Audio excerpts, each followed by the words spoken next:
Howdy ho. Ooh. You know, I'm really in the mood for trout beer.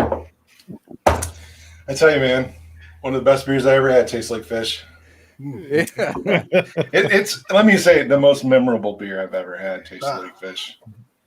So yeah. We're not doing that on air. Jordan, I had some walleye and some crappie this weekend. Crappie! That's the Big Brew Day thing. I had a piece of each. So who the hell had crappie? Or yeah, he's this semi-professional fisher / cook / McQuillan knows. I don't remember what his exact title was. He's a cool dude, though. McQuillan knows him. All right. McQuillan hosts a hell of a Big Brew Day, evidently, and we missed out on it, man. Yeah, I completely slap on the wrist bad brewer. Completely forgot that it was. I wouldn't have been able to make it anyway. It was my grandmother's birthday, so she wanted to see Charlie, so that was her present. That's sure. That's fair.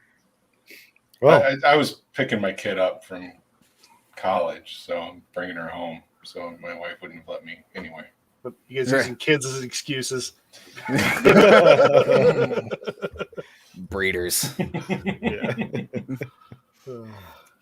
Well, so happy episode 42. Where were you guys? Episode 42. I was going to say happy episode 42. Yeah.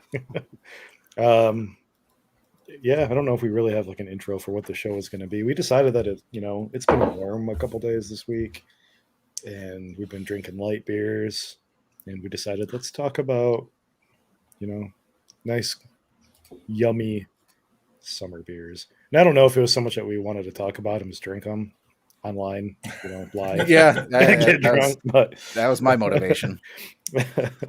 What do you guys starting out with? I cracked mine before the show started. Same. I think we all did. Yep. Yeah. Got about half of it gone. What is it? A Pilsner that was almost a dumper. I think you had some at Big Brew Day, Brian, but maybe. It was there anyways. I don't know for sure if you did. No, that wasn't a dumper. Why'd you think it was a dumper? Oh, it just was super sulfury at first, and just impatience almost got me, and it lagered for a month and turned out to be pretty good. It did turn out to be pretty good. Good. What is it again? Like how to? So it's all Perla hops, and then it's like 95% Pilsner and a little bit of Carahel, basically. So, what is Carahel?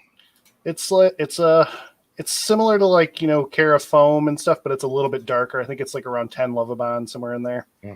So just like a slightly caramelized German. I think Weyermann makes it. If I already said that, but anyways, yeah, that's all. Nice. Yeah. So is that how you say the hop? Is it Perla or is it Pearl?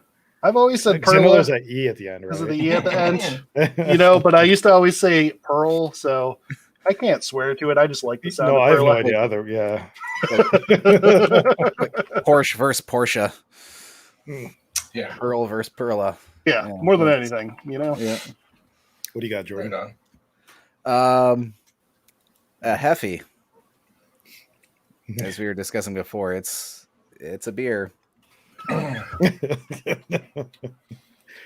Go ahead. Enjoy those beers. I may swap this out for something else, but I've got a collection over here. So not every beer can be a great beer. Nope, that is true. If I didn't brew at least one dumper a year, it wouldn't be a hobby, I guess, or something. Right. Oh, then what you got, Jason? So you started this, I think, bringing up this summertime idea and asked me, or no, I asked you. I was like, "What in the hell's a summer beer, Brian?" And you're like, "I don't know, whatever you drink in the summer, whatever you crave." Yeah. So I went to the store and started looking, and what reminds me most of summer was Seltzer. So I lined them up, man. Hey, here we go. So I've got a selection of seltzers, but no, my go-to summer beer is it really, I think is a Mexican lager or lager. So I'm drinking a lager right now that I actually picked up, not in Michigan. But after that, I've got I'm going to crack into a new a Mexican lager from Brew Detroit, and then I've got some seltzers lined up. So, Nice. I saw that at Mega Bev when I was there earlier. I almost grabbed one. I haven't had a Mexican lager in a long time. It just sounds good. I think it was last summer I was on this search for Mexican lagers. I remember picking up a bunch and going to Brian's to brew. I don't know if that was a COVID thing or not. I remember you talking about it at some. I don't know if it was on here or what, but yeah, they were kind of shit. I don't remember who and where. I just grabbed a bunch of them because I've been digging the Mexican lagers in the summer, and yeah, I know Brian and I tried a bunch of them that day, and I don't think any of them were really great. And I remember complaining that more breweries need to do more lagers, especially more Mexican lagers. And since then, I know ArcLight's got a really good one. Shit, I just drew a blank. There were a couple others that are out there now. But I'm going to crack this Brew Detroit one in a minute and see how it is. All right. So, what's your summer beer to start the show with, Brian? So, excuse me. I think lagers. When I think summer, like not necessarily lawnmower beer, but maybe. So, I ended up picking up some Founders Solid Gold, which Very nice. I dig. Yeah, I like Solid Gold. It's solid. I feel like they just have a good lineup. Yeah, and I know they're controversial as far as like being brewery goes right now, but Right. I feel like they just have a solid lineup of like good warm weather beers between this and All Day, and I know they put out a Green Zebra, which a lot of people like. Yeah, And got a Founders beer, All Day Vacay. yeah, Vacay is pretty good. Yeah, I'm excited to try it. That was not. I don't know if you were finished, Ryan, but I guess in terms of, I have a lot of wheat beers. That's apparently what I think of when I think summer is. Weed beer. Yeah, that too. Villain style. Like Yeah, MJ. yeah, it's like- absolutely. Yeah, no, but yeah, I got a ton of wheat beers. I think, yeah, got a ton of them.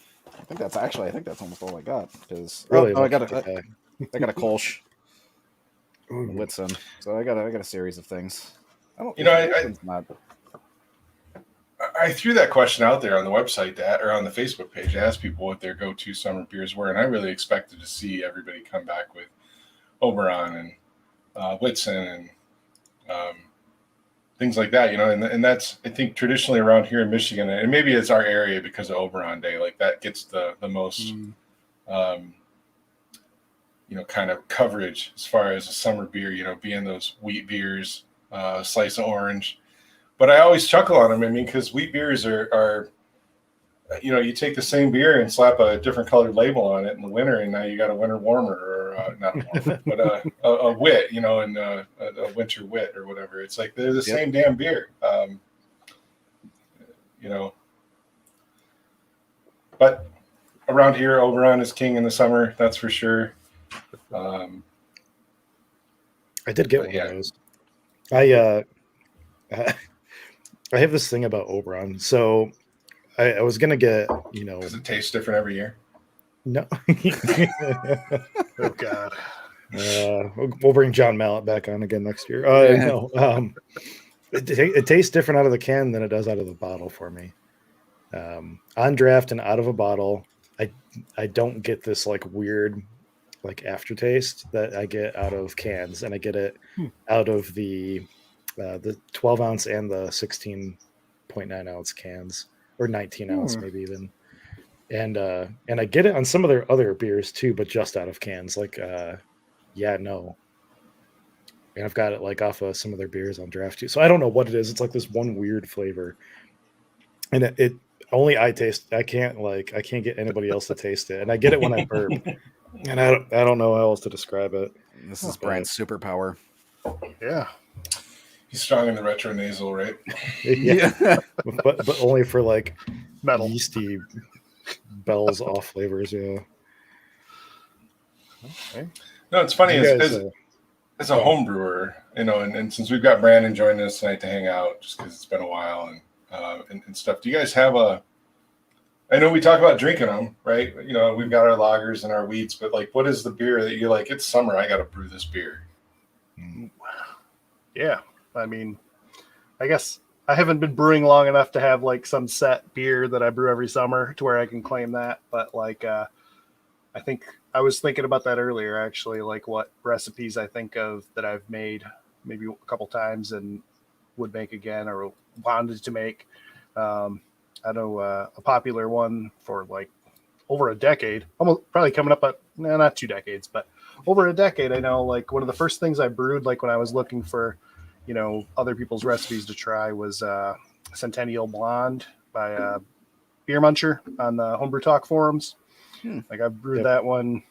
I brewed it exactly as, prescribed, so to speak, once, and then, some variations before. But I mean, it's, basically just a blonde ale. Yeah. Like the name suggests, with Centennial. And it's just slightly hopped with Centennial. It's a Homebrew Talk, like #1, talked about rated beer. Yeah. Mm-hmm.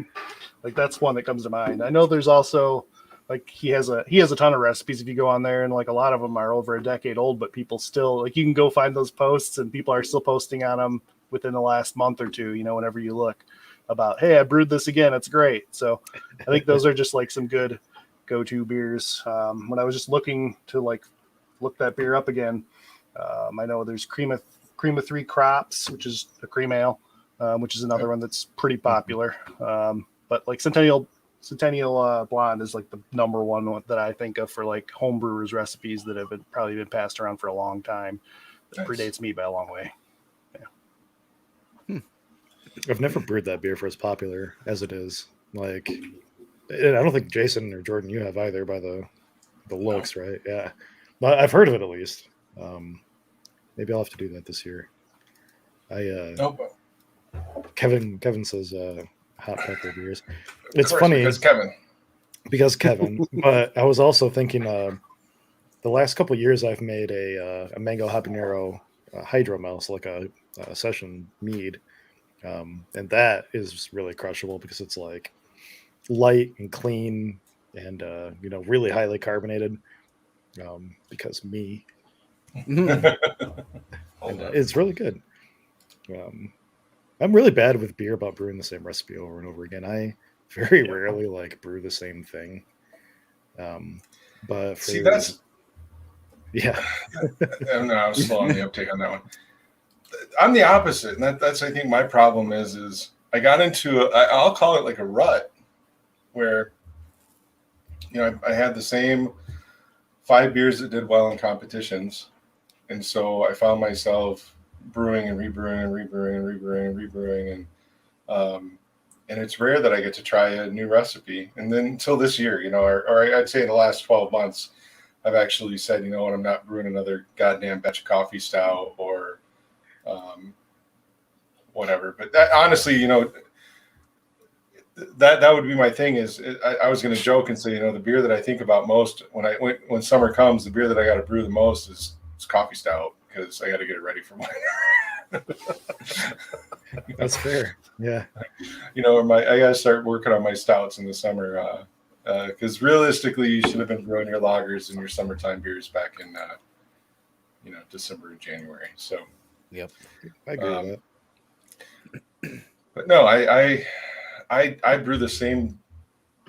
If I go back in my recipe book or my beer journal, I think I brewed the same 5 beers, a dozen times in the last 3 or 4 years, and I need to break out of that. And then obviously, if you ask the guys around Kalamazoo, I'm hogging all the goddamn sugar for seltzers, so I brew a lot of seltzers too. Whatever. That. Yeah, that's something that I'm going to be brewing a lot this summer is seltzers. I guess in terms of the past, I would brew Heffies a lot, like a lot. I would brew them. I almost always had one on tap. Yeah, and it's just I like it. They're lightweight, full of flavor, pretty refreshing in my opinion. But yeah, that's I guess for the longest time was kind of like my my house style, if you will. Just a Sounds plain like standard traditional hefe. Yep. Just real straight ahead. Nothing special. What did you say, Brian? I said as long as they're not too sour. Yeah, it's just That's funny. I brewed a lot of fruit beers. That was like in my rotation, a raspberry wheat. I think I said this. I might have said this on air a few months ago or whatever. But like, I brew a lot of fruit beers through the fruit rotation, and I always used American hefe. So they were all technically hefes, but they were fruited hefes. But I don't think I've ever actually just brewed a plain old standard traditional hefe. So. Yeah, it's one of my favorite styles. Always has been, and like ever since I became a beer drinker. Period. So when I started brewing initially, it was one of the first things I went after. I remember that. Always used to happen on tap. Yep. Kevin, you're wrong. Smoke doesn't belong in beer. I don't give a shit. I don't even care if you are a professional chef. You're wrong. There. Gonna I do. go Oh my for god! Shandy. I was just gonna say, I just opened that too. the can looked familiar. Son of a. Yeah, on the back it literally says "tastes like summer," so I was like, "Well, how can I not?" Yeah. When Saugatuck first like took over Gonzo's, like that was one of the beers I got when I decided to go over there and try them out, and I was like, that's the one that stuck out in my head like from there when I saw it at Megadeth. I don't think I've been back to Gonzo's since Saugatuck took over. Well, they took over right before COVID, right? I mean, it was only a few months before then. Oh, well, then I don't feel so bad. Yeah. All right, I'm gonna give this all day vacay a try here. Well, I thought I might be the only one with that, Brian. Well, if I could have found another like actual Shandy, like pre-mixed, I would have bought one. Not that I can't make my own or something like that. It's a little sweet, but short soft parade Shandy is like, if you want something sweet anyways, that's pretty crushable. I didn't see any singles of that. I do remember that. I think we talked about doing a Shandy show at one time, and it's funny because I typically think of Shandies as like a gateway beer for people that don't like beer, or they say they don't like beer. And I know a lot of breweries around here will pretty much Shandy anything for the non-beer drinkers that show up. Doesn't Presidential? Yes, I thought they would. I think they do that with their sour beer, maybe even. And then I know they do a lot of stuff with their seltzers. Not necessarily Shandy, but yeah. But before seltzers came out, like Shandy was the way to go, and I think it's.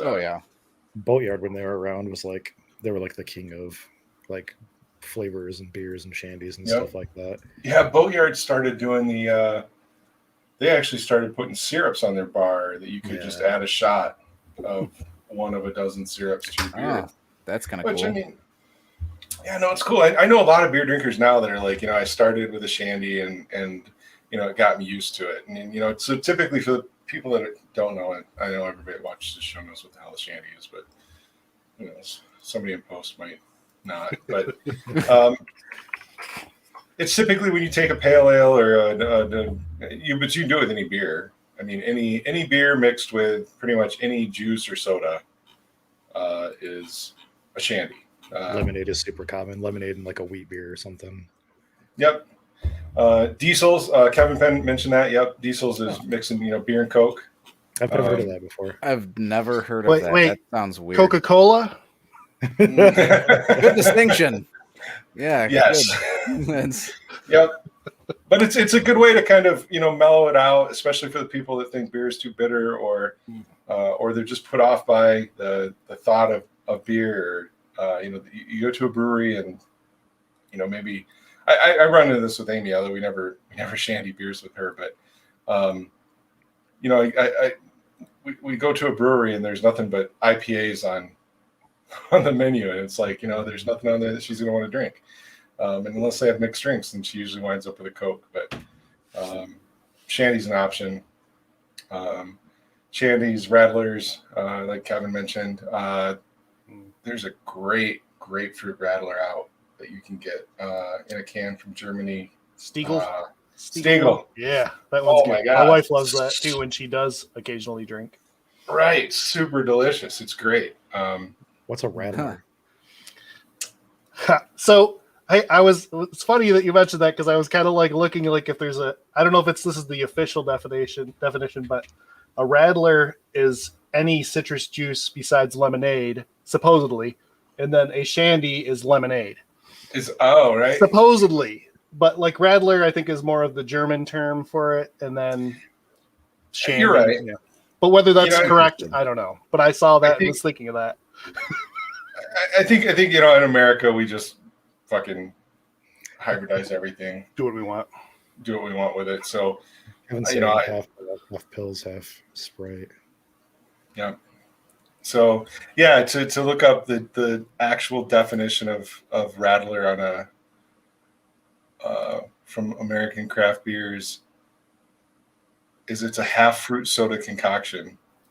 But yeah, it does look like it's anything but lemonade. So I guess we're drinking everything we're drinking is Rattlers. Although this is going deep into this, says in England it was known as a shandy gaff. So Oh, who knows? Good old Shandy Gaff. that's what I'm going to start calling them from now on. Oh, that's a great it's maybe not so much of a summer beer, but a graf. Mm. I haven't made one of those in a while, but those are tasty. Ciders in general, I really dig in the summer too. I'm still happy I have a keg of cider left from the fall. Yeah, gonna be drinking some of that tonight. I mean, I've got 4 beers here, so probably not. But I'm still trying to kill that keg of cider. To be fair, Jordan, you have missed all of our most infamous. I have shows, so maybe tonight's your night. Maybe. All right, yeah. I know it's usually when Jordan's not here that we don't remember the show the next day. And I actually think it's gotten to the point where if we know that Jordan's not going to be here, Brian starts looking for other guests, and I think it's a defense mechanism, right? So it's not just you and me. Have you gone back and listened to shows where it's just you and me? No, I don't want to. Yeah. But let's talk about going back and listening to shows. So how's it going with the podcasts? Yeah. So I have every episode but our last one and this one downloaded, converted into AAC files. Once we have our new intro, I will probably cut off the beginning of most of those episodes at our intro, just so it's not so weird when you're transitioning between episodes on a podcast. Like, you just don't want it to be like dead air, and then all of a sudden dead air starts again, and it's like, hi, this is an episode. I feel like it's nice to have that separation. We should just have you start all that way. Hi. Welcome to the episode. We can make some intro to start with or something like that, and then start adding that to the new ones. It doesn't really matter, but yeah, we'll have to edit out the super, super loud intro on a couple of our older episodes. Don't know how I feel about that. No, sorry. Off topic. The beer. That was completely out loud. No, it fit. Jordan is fucking tied to that old ass loud intro. All right, man. We'll keep it for you. I have a love-hate relationship with my eardrums, so yeah. So podcasts are coming. I would say, yeah, hopefully late May, early June. Okay. And then I think we talked about this. Oh, go ahead. I was just gonna say, there's no show next week. We're taking our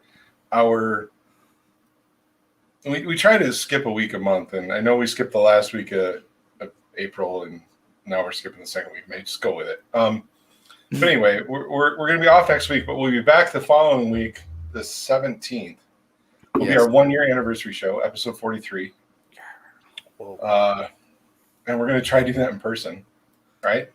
Yeah, so. I think so. Yeah. So we'll make sure Brian's mic'd up better. Oh, I was gonna bring my interface, wasn't I? For Yeah. so we can hook up 2 mics. Yeah. yeah, maybe we can do that. We can go through that.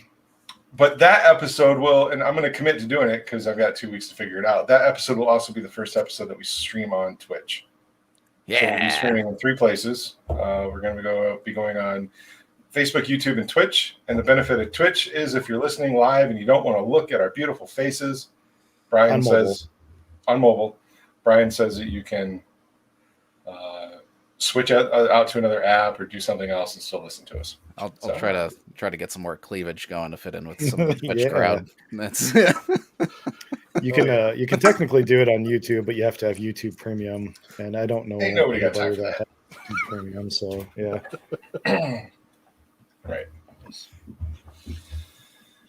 Oh, you were going to say something before I rudely interrupted you, Brian. What was it? About the podcast? yeah. So on top of that, for the 17th, what's our theme? What's our show? Mystery beer. It should be like we need like a fucking Travis and Sam. If you got a week to get us a Scooby Doo Mystery Man intro. oh shit. Or can we do like one of the like the old Pokemon thing? Like, what beer is it? Like,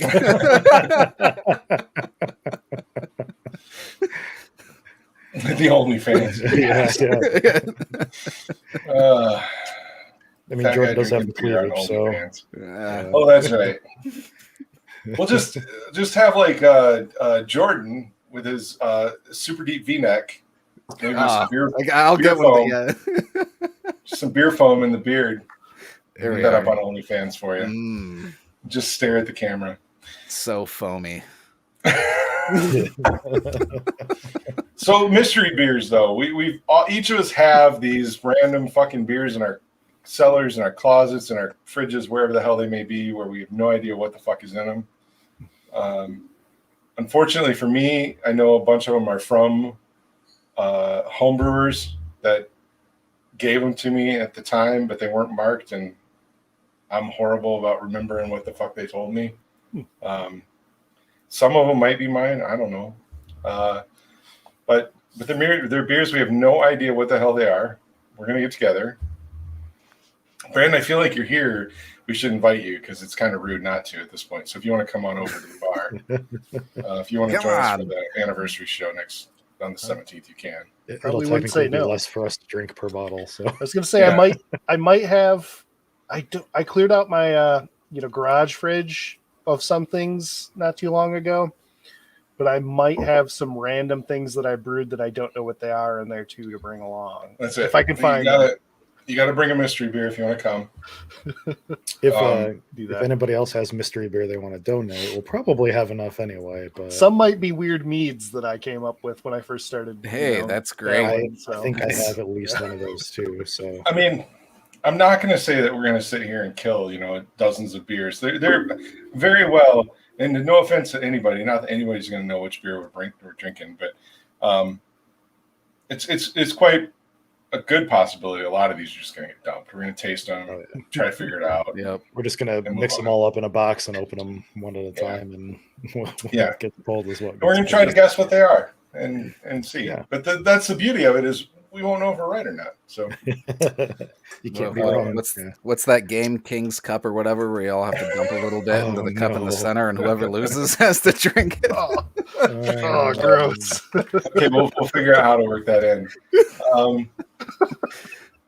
Full of good But ideas. no, it's our anniversary. We've been doing this a year. We're going to get together since we can in person finally. We're all vaccinated. And yes, and we'll talk about the last year. We'll go back over our guests. We'll do some highlights, or we'll just sit there and get drunk on fucking shit we don't know. So that'll be good. Maybe if I can find any bottles that have nondescript caps, I'll rip the labels off of some too, and sneak in some goodies. I don't know a single bottle that I have though that like a professional bottle that probably doesn't have a labeled cap. Yeah, I was really bummed. So our very first guest on the show, Trevor Klimek, who the reason why he was our very first guest and still one of my favorites, though, is he's a friend. And when we started this shit show, we're like, I needed somebody that would be nice to us, and I knew Trevor would, and he was. But years ago, Trevor gave me a bunch of shit from his cellar that was like 20 years old or 10 years old or whatever. And I was like, oh man, it would be awesome if we could open up a Trevor Klimek mystery beer or wine or whatever. But I think I think I got rid of all of them because or I tasted them, but they were super old. But I'm gonna go back and dig through my shit and see if I find one. Yeah, I hope you do. I actually got a keg from Trevor when we did a Christmas brew thing. I think it was Christmas. Maybe it was a big brew day. I don't remember. Like 2 or 3 years ago. And it still had some of his old beer in it. And it was a spruce tip sour beer. And the keg was sealed. And so I ended up pouring off, a glass for myself before I, decided to dump it. And it was like still... It was a sour spruce beer, and I'm sad that I didn't have like the equipment to like just bottle off a couple like I do now, right? Off of the keg without like sticking it in my keezer and having to deal with all that hassle. But man, that would have been cool. Yes, you're talking when he gave us kegs, right? I think he had kegs and carboys. Yeah. I got I think we talked about this when he was on. The keg that I got from him still had some beer left in it, a lot like yours, but there's this duct tape along the side of it that was called Red. It said like Barn or Red Barn. Red Barn. Yep, on the side. Yeah, I was like, and he talked about that beer on the show. I was like, hey, I had a keg of that from. Yeah, Red Barn was like that's awesome. It's a sour that he's like brought along with him from his homebrew days, I believe. It's where he developed it, and he's brewed versions of it for Papa, and I believe he's brewing versions of it for One Well. And I could piss somebody off and probably say this, but it might have even been the originator of their Roselaire. It might have been. I don't know. It could be completely wrong. Trevor, Chris, somebody can call me out on it, but the Red Barn sour is the only sour beer I've ever drank that's physically hurt me. Like Trevor gave me a glass of it at Pawpaw one day. He's like, try this, and I drank it, and my fucking muscles seized up so fucking hard. I wound up with like this massive tension headache. It was like, it was so sour. I'm surprised it didn't like burn my tongue. He laughed. It was fun. It was a good time. It was a good time. Sounds like you needed a hospital. I went home and took a nap. Like sour than like the ArcLight ones? Oh, way sour, dude. It was. I couldn't even. It was, all I could remember was just an instant, just tension. The pucker was so bad, and I tried to keep drinking it, and it kept just. And I did. I went home and I just had this headache, and I felt like it was just a tension headache from my jaws and pulling all the muscles in my head just because it was so fucking sour. It's amazing. I've never pulled a scalp muscle before. That sounds painful. Yeah. I think when I made a seltzer, like not too long ago, whenever I was making seltzers, I made one. And I was kind of toying with like adding some more. I use phosphoric acid. So I added like a little bit. I added like a drop to just a tiny glass. And then I was like, I'm kind of interested in tasting this. And I think it was like around 2.0 pH or something like that. Oh, my God. Oh, God, it was terrible. I was like, I can't drink that again. But I had to try it because it was right there. But that's what happens when you put a drop of 85% phosphoric acid in a tiny glass of water. Yeah. That's it. But he was also, and this is before I got into the hot sauces, before I got into the super hot peppers. Trevor gave me a pepper mead once that I remember trying, and it was like so sweet, and it melted my tongue. It was so hot. And it was like the most painful thing in my life at that time. I have a lot of memories of Trevor. Now, Kevin Penn, since he was watching, and he's still watching, Kevin Penn has far surpassed that pepper mead with his whatever the fuck it was, bourbon Ghost Pepper Reaper vodka. Was he the one walking around with the Yeah. fruit infused vodka or whatever? Yeah, at exactly. Homebrew Fest? Fruit Like, infused my ass. You fucking Jesus. bastard. There was like 6 peppers in like a pint bottle, like I that. think big. Jason Glatz was just talking about that. I think at Big Brew Day, like he had mentioned that, and like I was wondering who did that, so it must have been. It was Kevin. Okay. I feel like it was a thing not last year, but I guess 2 years ago, because last year doesn't exist. Somebody, one of the other, I say It was breweries, but brew Bourbon. club. Oh, it was was he the one who had bourbon in 2019? Yeah, Kevin, there was a year, since you're listening, there was a year it was vodka too, right? You did both. I thought there were, I could be wrong, but I thought there was a bourbon and a vodka, but year. But Vodka whatever, bourbon was sounds bad. less offensive, just because bourbon burn plus the pepper burn. I don't know. I'm just trying to imagine it. Yeah, it sounds like heartburn. That's what it sounds like. It's 3 burns. It's Yeah. Oh, That's man. good stuff. Wow. All right, where did that topic go? We're summer beers. yeah. I don't know how I feel about this summer beer yet. Well, Well, What are you drinking now?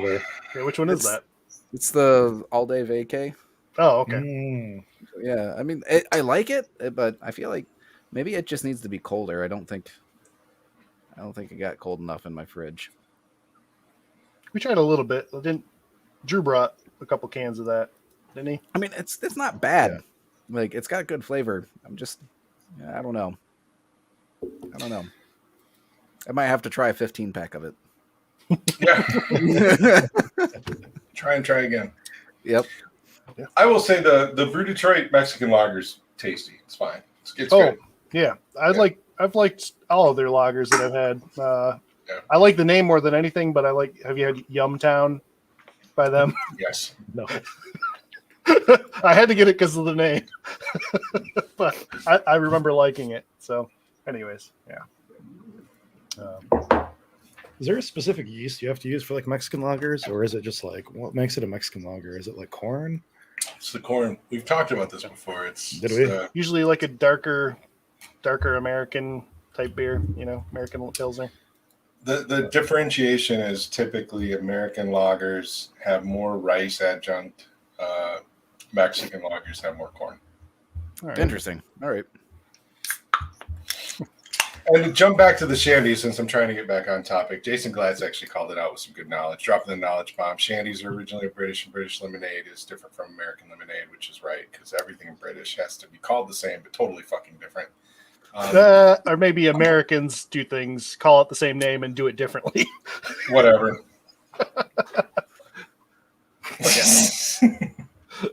Yeah, see, I didn't know that. British lemonade is like more like Sprite or 7-Up. Like that's what they call that over there. Is that what am I reading that right? Yeah. Yeah, that's weird. Okay. Yeah, What the hell do I they like call our lemonade better then? than just from how that's described. It's everything. Of course their lemonade has to be different. Just like their pudding. What the fuck is a pudding? Biscuits. Biscuits. Yeah, right. It's a goddamn cookie. What the fuck is British? Do they not drink like lemon juice or lemonade over there? Like, what is that called then? We just like everything super like sugary over here. Like That's probably true. That's like the American way. That's Our pretty beers, obvious from us, if they're not like 1080 final gravity, like for a stout, then who even cares? yeah. I don't want to call out any breweries, Brian, but I love when I get those texts from you with the picture of. And now you got your Easy Den, so he can measure this shit with like a drop, and he's like finding these final gravities that are higher than anything I ever brew, like the starting Like gravity. to start with, yeah. And then you read the label and you find out like, oh no, we don't use lactose, but we do back sweeten with honey, maple syrup, Belgian candy sugar, all at the same time, and yeah, Cake frosting. Sprinkles. Although I'm not going to hate on that Ferndale birthday cake sour. That thing was so good. You ended up getting one of those, right? You opened it, right? I did, and I tried it, and you could definitely taste the fucking sprinkles. Like, it was good, but it was sprinkles. Yeah, I'm actually I'm excited. Later this month, I'm going back there, and I'm more excited not for the beer, but for the Nashville Hot Fries. I'm gonna make you bring me back an order. I'm just gonna heat it up like in my oven or something. Like I looked up the recipe for that stuff. I'm gonna try making them. I've tried buy get it them off right. Scion. If you get it right, you got to give it to Jason because he's tried. Yeah, I've tried twice. I've tried 2 different recipes for Nashville hot sauce. That nothing's come close.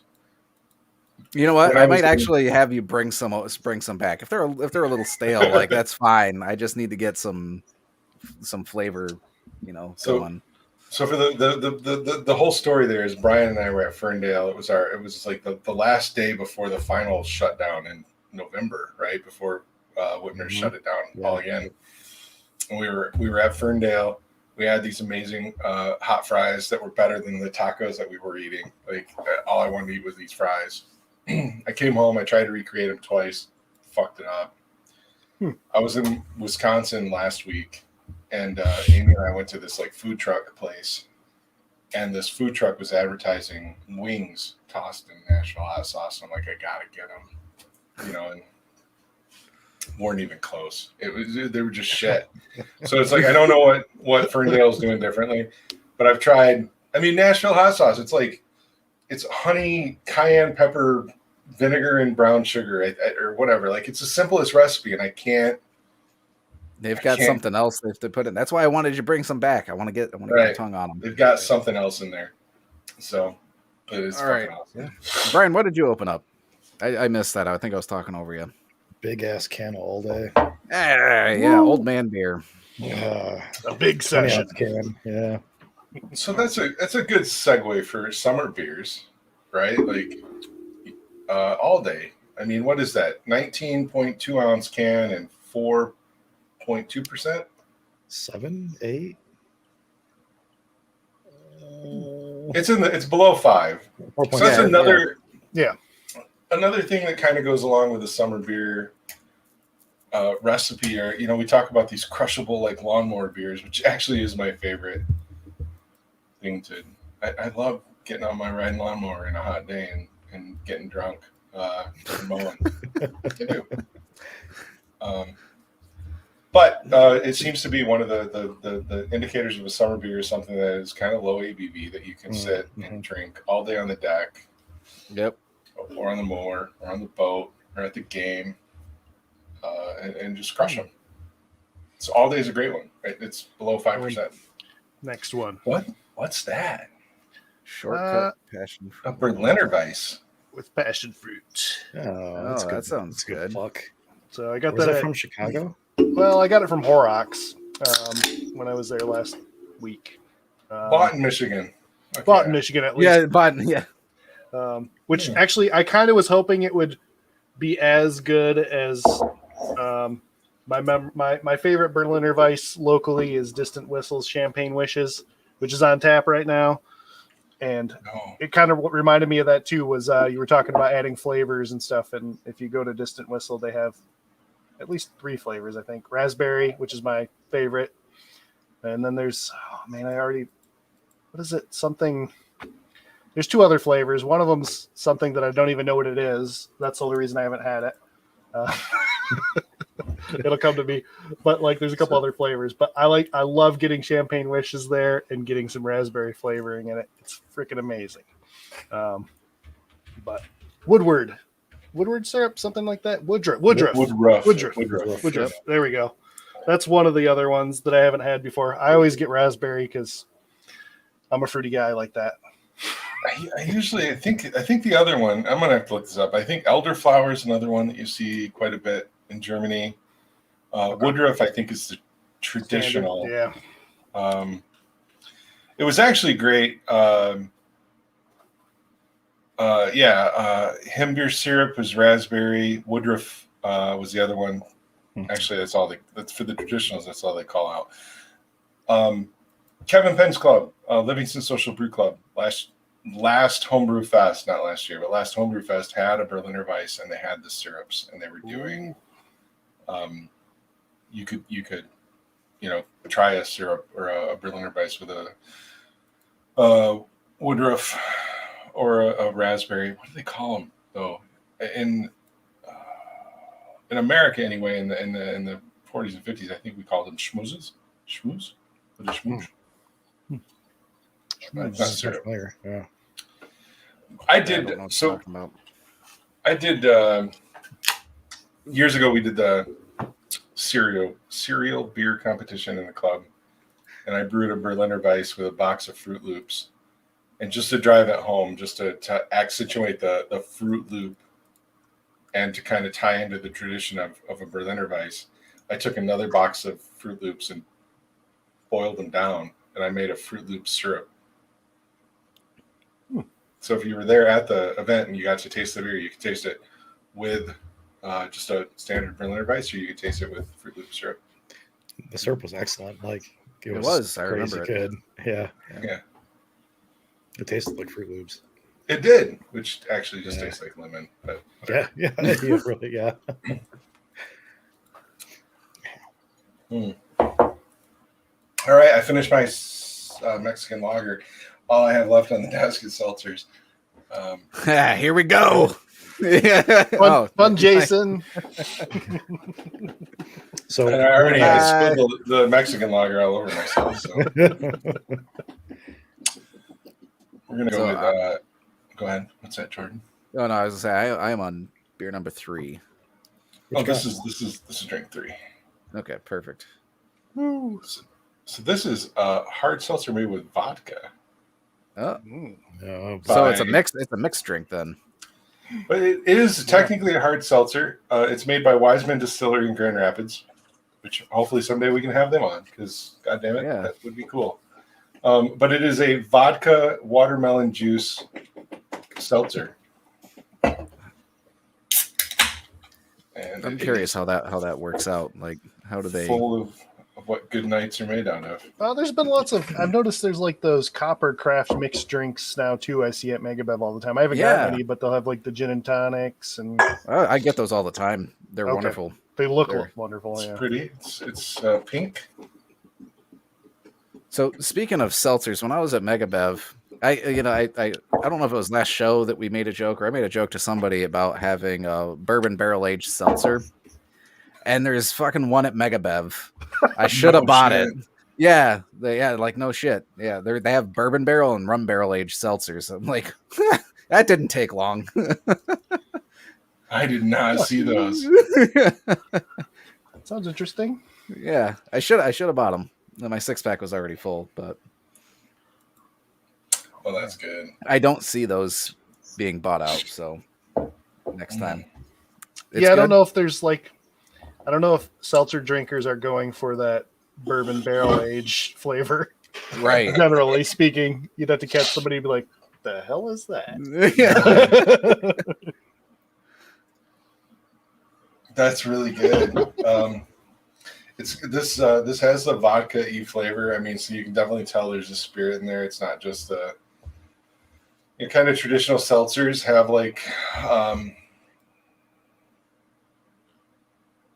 that malt alcohol flavor. I don't know. This has the harsher, I think it's vodka, but fuck it, it's good. It's supposedly only 6.4%. Nice. I wonder if they can. I wonder what they have to pay. This is like sort of off topic, but like tax wise, like I think that the only reason that like breweries can make seltzer and sell it like as beer is because it's like brewed. Yeah. And from it, like when you mix it with vodka, I feel like you're gonna have to start paying liquor tax. Yeah, liquor tax or like hard or malt. Yeah, I don't know. I don't know how that works. I don't know enough about that, but it's interesting. Yeah, I'm not sure. The same taxes Smirnoff probably pays. Yeah, exactly. That's why, like, when he said it was made with vodka, and I've seen a few of them around that was like, oh, hard seltzer made with gin or vodka. I'm like, it's basically seltzer water. It's a vodka and seltzer. So I guess it's hard seltzer, but it's not like your White Claw or your Truly or any of the other seltzers that are actually traditionally brewed. That being said, I haven't really bought any. Jason says they're pretty good, or he's up over here. So I might have to pick some up. It's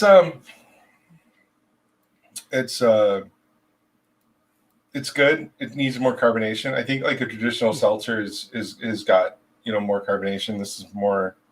I get more like the mixed drink vibe. I don't know if it's hard to tell, but it looks very still. Yeah, Yeah, it does. Yep. I mean, the flavor is great, and I really like watermelon. I also, just to stick with the same theme, so I guess what I'll drink next is New Holland. I've wanted to try theirs. New Holland's watermelon spritz, so it's the same flavor. Ooh. Although I have Atwater. Atwater's got a new seltzer now too. Man. I see when I don't know. when you sent me the text about Amy going through your beers for the show, I see why she had concerns. So I picked up. I hope she's watching. Anyway, I picked up. I talked to Brian. I was like, we figured out what show we're gonna do, and I'm like, I'm gonna go to Megabev and find some summery beers. My intent was to go buy a bunch of wheat beers, but if you go back to the last show, episode 41. I actually drank a bunch of wheat beers because I'd kind of done that already, and I didn't want to get the same shit again. And so I started wandering around, and that's when the seltzer hit me, and I picked up all these seltzers. So I bring my Pick 6 home. I sit on the counter. I forget about it. A couple hours later, Amy had gone through it, and she asks me across the kitchen. She's like, "All right, are you doing another seltzer show?" Kinda. Summer seltzer. And I forget exactly what she said, but it was something. The attitude was like, "Fuck, I'm doing another seltzer show." So, kinda, yeah. Well, if you like the vodka seltzer, it'd be a very easy brew day for you to replicate. Yeah. And plenty of people do that and love it. So, yeah. This is the last day of I've been on vacation, so this is my last day of vacation. Even though I took a couple minutes. Oh, fuck it. So, Drink them all. Let's cheers. beer bong it. Yeah. Seltzer bong. Oh, could you imagine the burps? Oh my god! Not off of this one. It's flat. See, perfect. It's perfect. Yeah. Speaking of mixed drinks, when I was at Harding's the other day, just anytime I go to my local Harding's, they have all sorts of random stuff. Apparently, there are people they sell these little tiny cans of old fashions and Manhattans. They sell pre-made martinis. I had never seen them before, but they're like these little tiny cans. Just Which one's your local Harding's? Is that the Woodbridge one? Yeah. All right, I haven't noticed. All right. Yeah. They're kind of up in the corner in the back. They're kind of hidden, and they're just like I said, they're just these tiny Is it by the liquor or by the no? beer? It's by the beer. Okay. Yep. They actually have a surprisingly good selection of craft beer at that Harding's. Yeah. Yes, they do. Yep. A really good selection. That's why anytime I'm there, I peruse it because I'm I'm going to see something new here. Yeah. Look at some hard to find stuff in occasionally, or Yep. Occasionally there'll be something there that you can't find anywhere else. It just happened to still be there. Yeah. Yep. Mm-hmm. Before I was a brewer, before I was into beer, my go-to summertime, so this is back in 2008, 2009, was actually those Bud Light Limeritas. Oh my god! In those little tiny cans. Yeah. I wonder if my wife's watching. That was her shit. I still remember, so those are 8%. And there were a few years there where I had a really low tolerance to alcohol due to a surgery. And I'd get on my mower and I'd start kicking those back. And my kids were my stepson was 10 or whatever. And I would be yelling at him and he'd be running me out Limeritas. And I'm just kicking them back and throwing them over my shoulder. Son, bring me the Limerita. Yeah. And mowing like a dude, I'm so glad I live in kind of like a little neighborhood where I'm not going to get busted for drunk driving on my mower, but it was rough. Yeah, Limeritas used to be my thing, but now I haven't had one in years, and it would probably be disgusting. But Yeah, they were really sweet, but man, like back you could pound the shit out of them.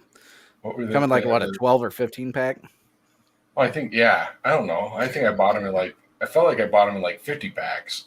Right. Yeah, well, it's like they were like what, 8 ounces or something like that. Yeah. They're just these tiny little cans, Tiny cans. Yep. like 15 minutes, and you're like fucking trashed. like how did I go through half of a pack? And then they did the Strawberritas, right? The Limeritas, the Strawberritas. Those were the shit.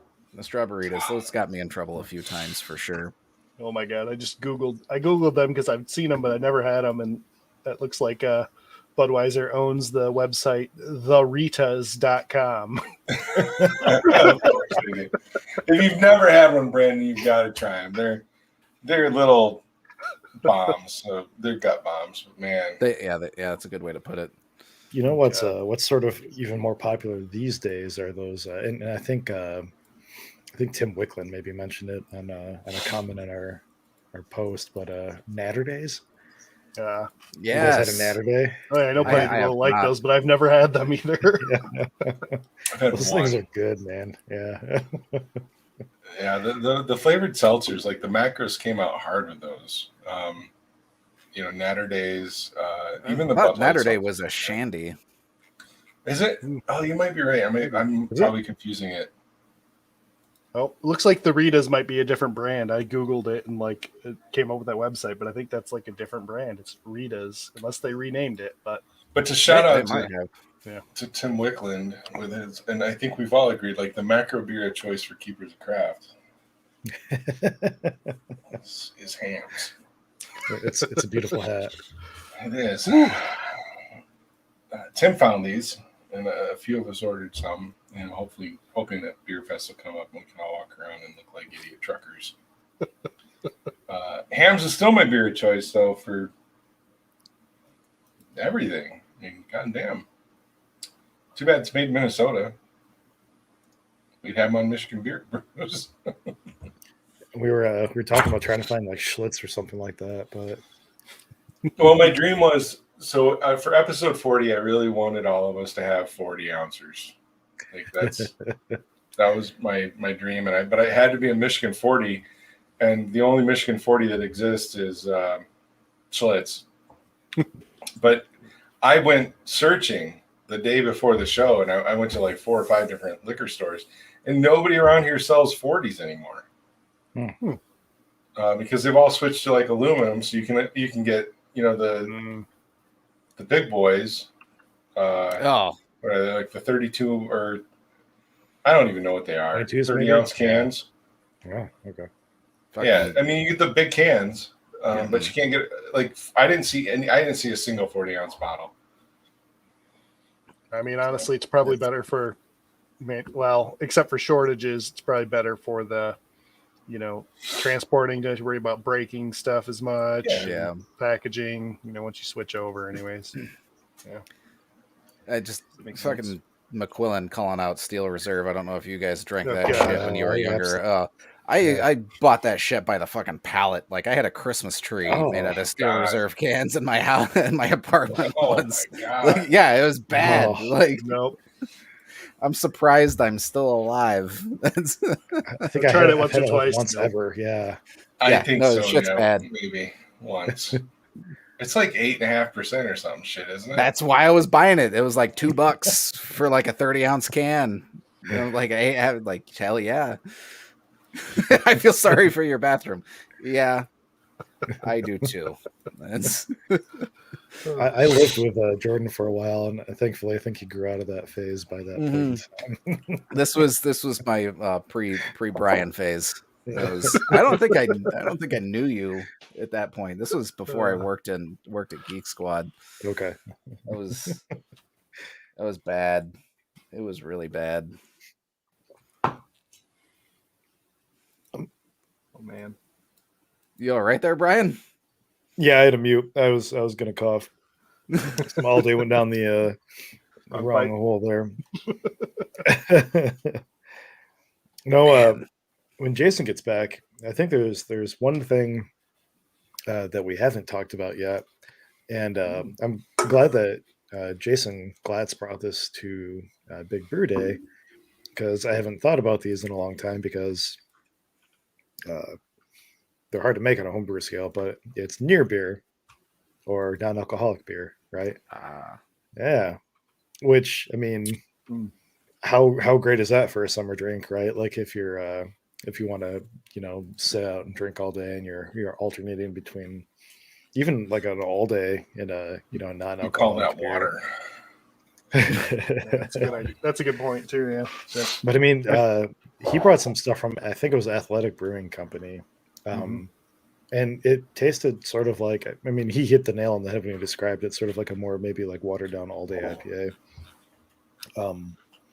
And it was fine. Like I would totally crush it in between like actual beers, and not worry about it. I'm actually, without being facetious on the water thing, there's been Lagunitas started doing it with hopped water, right? Or hop teas. While earlier when we were talking, I'm furiously scrolling through Facebook right now because there's another company that's actually done hopped sparkling water, a whole line, that highlights, Citra. And Like, yeah, it's awesome. different. What is, But yeah, I mean, hop soda, but it's no ABV. It still has hops, still the carbonation. there's I like think a they're tea great. company. Like I've had that one, the one that's mixed with tea and hops. I don't know if you've had that one. I haven't. Yeah, I've had a few of these things. But not. I mean, really, I think those are awesome. I mean, especially for people that maybe can't drink anymore, or if you just, I know some people it's hard to understand, but we actually do really enjoy hops and the flavors. And so to have that without having to throw back, the alcohol is poison. So yeah, actually, I think I have one or two of them in my fridge upstairs, which I have to go break the seal. So I might go grab one of those. Yeah, go grab one. Be right back.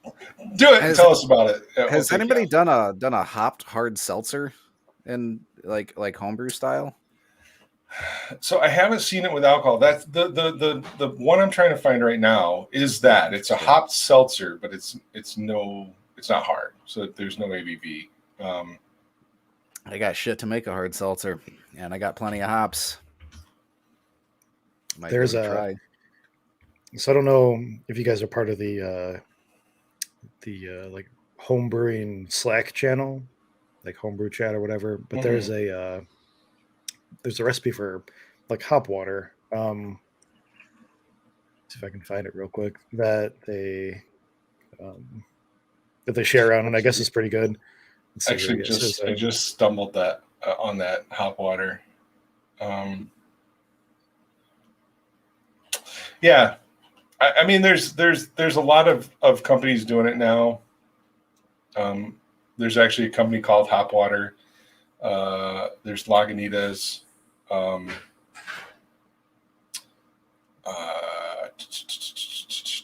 Here's an interesting thought. Could they use like used hops or like hop byproduct to make that?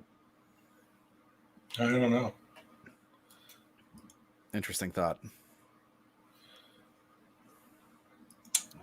I would assume so. Yeah, I mean, I don't see any reason why you wouldn't really be able to, but like if it's just hop terpenes, like those are sort of perfumey almost, and you may not want those. I don't know. I really think that you're going for the aromatics on it, right? Oh yeah, yep. I'm with you. So here's trying to find something I can share, but do you have something, Brian? Well, so this isn't. So it's non-alcoholic. This is the homebrew chat Slack recipe for hop water. So step one is boil water. I'm assuming this is for like a 5-gallon batch. Step 2, add the immersion chiller for sanitization, while it's still boiling. Step 3, lower the pH. So you can use whatever you want. Lemon juice, whatever. Just get it down to around 4.6 pH. Kill the heat.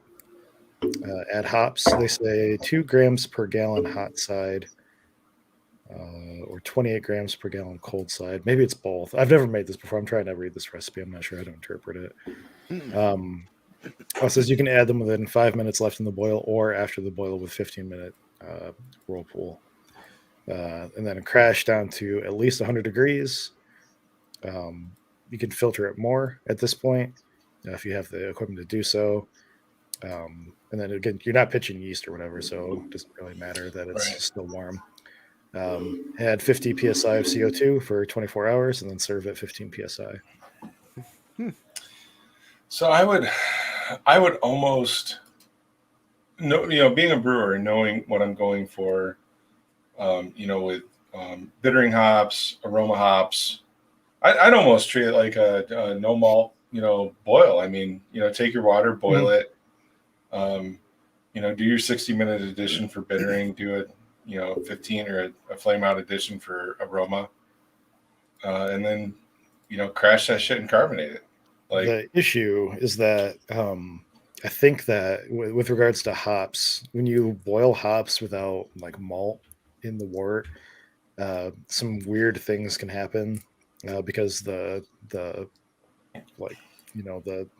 certain chemicals in the hops don't really have anything to like bind to, and it's just water, and you end up getting really grassy flavors instead of really hoppy like. Gotcha. Okay. As I understand it. Interesting. Yeah. So I'm going to share this because I have no idea where this company's from, and if they're from Michigan, then goddamn it, I'll make it my life school to get them on. But this is the one that I found earlier that's been popping up all over. It's Hoplark. It's funny. It's funny that you bring that up because is that what you're drinking? Hoplark. Okay. Nice. They're from Boulder, Colorado. Oh, okay. All right. So they're doing the water, and so here we've got, Citra, Sabro, Mosaic waters, just sparkling waters. And then they've got the teas, which it looks like they're combining them with black tea or chamomile tea or whatever. How big are those packs to be $35? Yeah, they're overpriced for sure. Wow. Like, I think I ordered like one of several of them like a few months back. It's a 12-pack. Oh, okay. Wow. That's at least decent. Yeah. So I mean, you're talking almost $3 a can. Okay, well, for tea, yeah, that's not too bad. The water is the same price? Yeah, it is. $35 for a 12-pack. And you're paying for the hops, I'm assuming. Yeah, they're not exactly using cheap ones. Yeah, well, yeah, Citra, Sabro, yep. I mean, those are. I don't know. Is Mosaic? I mean, these are both proprietary hops. Like, and I think Mosaic is too. Mm-hmm. So yeah, they're not using, Cascade, Centennial. So, but anyway, they're out there. That you're right. It's a great. If you can't drink or you don't want to drink, or you choose not to drink. And you still want to get that hop flavor, those are definitely going to be summer crushers. $2.95 a can. Oh, you looked surprised, like somebody was going to throw something at you, Jason. You're just like sitting back from your computer, like, what's going on? I was trying to close windows on my other screen, so I don't know. New Holland or Atwater? Help me out. New Holland. I wanna know your review. All right, I'm going with not bought in Michigan, but let's see here. Can we connect? Rogues, Honeycolsh. Honeycolsh. Nice. Kolsch is another one of like my favorite summer styles. New Holland's Full Circle is a go-to for me. Absolutely love that beer. Love the style of Kolsch. Again, it was another one of those like beers that I first really got into when I first started brewing. And in fact, I think it was the first beer I actually ever brewed with one of our friends, Brian Burns. Burns and I brewed Yeah. together once. Oh, no way. Okay. Yeah, long time ago. But yeah, yep. I'm actually confused by this one. So it was sold in the seltzer section at Megabev. It's called New Holland Watermelon Spritz. And it says ale brewed with watermelon and seltzer. Ale with watermelon and seltzer. But it looks like a beer. Oh. Okay. Good head. Maybe it has No. like a steeping like addition of like carafoam or something like Oh, Looks like that's an there's interesting malts. idea. Yeah. Yeah, definitely malt. like how you'd make a graph kind of, except cider or something. I mean, wouldn't that just make it beer then? Like if you're steeping grains and the water, like you're making wort. I guess so, That's yeah. like Unless like you're adding just a- like a ton of dextrose too, maybe. It really just tastes like a pale ale with no hops and watermelon. It's not trying to knock New Holland. Not my favorite. all I right. think you either need to be a beer or you need to be a seltzer. Yep. But to try to be something in the middle, A little Beltzer. fucking weird. Yeah, it's a little weird. I'm trying to look up like do cans have like canning dates on them or anything? Yeah, they're canned 11/30/20. No, I'm looking at it. It says like Kolsch's are classically, from my understanding, very carbonated, and I don't know if you can see this, but there's like none. And I've had this beer before, the Rogue Honeycolsh, and it was really good. I enjoyed it, but there's like nothing to this. It's like damn near flat. Like that's bad. I might So not drink. You're having a real. You're living. Yeah, I'm having a night rough tonight. night, Yeah, you're like man. striking up. Like it's 50%. Like I enjoyed the Whitsun. That was good. You know, I'm still confused on All Day Vacay. Let's not touch the Heffy. I don't remember you opening a Whitsun. I didn't go through. I drank it, but yeah, here it is. Oh. Open can. now, is that an original Arcadia Whitsun from a couple years ago, or is that a Shorts rebrewed Shorts, Whitsun? No, it's a Shorts one. Yeah, canned on Okay. 318. It was good. It wasn't hazy like what you'd normally get from Arcadia, but Probably better. Longer open I mean- fermented. What? yeah, So no, not it was gonna lie, decent. not gonna lie, that New Holland went away. Where'd it go? I'm gonna be back. I actually Did you poured it back in the can. I managed to do that because I don't have my bucket with me tonight. I actually do. I do have I usually do have a bucket on air with me, so I can dump if I need to. We've had some before that we've had to get rid of. Well, that old beer episode, I don't think we would have been able to make it if we had to like drink everything that we poured. It was like 2000, or I'm sorry, like 1994, like Oh my god, expeditions. it was so fun. It was so fun to do. I really hope my outdoor fridge has some random crap in it, and I didn't throw it all away. I really do hope so. But yeah, no. New Holland, man, beer or seltzer, one or the other. Not good. Not that we're trying to be a review show. No, I'm not trying. Oh, I you know what? I had an epiphany. I know for sure, at the very least, there's one special beer out there for sure that I did special. not. Yeah, one special one that like I kind of know what it is right now, thinking about it. But if I can find it, it would be like one of the few like personally brewed ones out there like that'll be interesting to put in there. Badass. Don't give us any more. Okay. No needs. It's a surprise. It'll be fun. Really looking forward to it. I can't believe we're doing this a year. We've actually been doing it a year on the 10th or the 11th. Sorry, the 11th. Which the 10th is the next Monday, and we won't be here. I'll be in California. I can't do an anniversary show justice. 3 hours ahead.